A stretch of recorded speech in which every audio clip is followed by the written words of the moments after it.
So in these past paper examples, we are going to learn how to calculate the wavelength in nanometers when given the energy value in the question. So this past paper question's from the Advanced Higher 2018, written 1A part 2. Calculate the wavelength in nanometers of the spectral line. So the first thing that we want to do is we want to substitute. We know we're wanting to work out the wavelength, and we are given constants which are in the back page of your data booklet. L is equal to 6.02 times 10 to the 23 multiplied by H, which is 6.63 times 10 to the minus 34 times by 3 times 10 to the power of 8. Okay, and that's going to be over our energy. We have to make sure that we are working in the same units. So first thing we want to do is put the units. Units of L is per mole.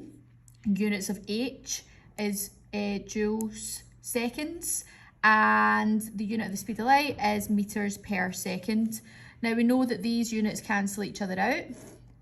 We know that wavelength is measured in meters or nanometers, and we can see that we have this here.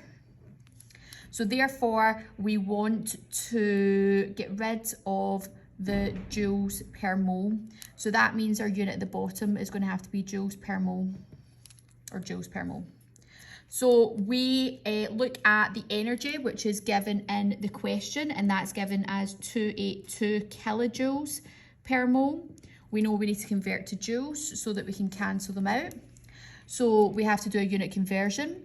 1,000 joules is found in 1 kilojoule. Same unit, same side, 282, and then cross multiply. That's kilojoules. 282 times by 1,000, answer divided by 1, gives me 282,000 joules. This is the number that we substitute into here, 282,000, and we want to pop that into our calculator. 6.02 times 10 to the 23 times 6.63 times 10 to the minus 34 times by 3 times 10 to the power of 8, all over 282,000, and that gives us a value for our wavelength as 4.246 times 10 to the minus 7.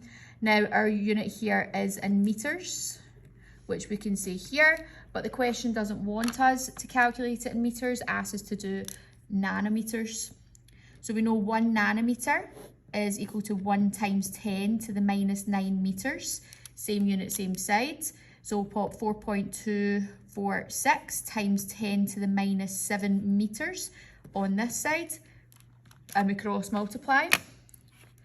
So you do 1 times by 4.246 times 10 to the minus 7 equals divided by 1 times 10 to the minus 9, and that will give us a value of 424.6 nanometers, which is our final answer.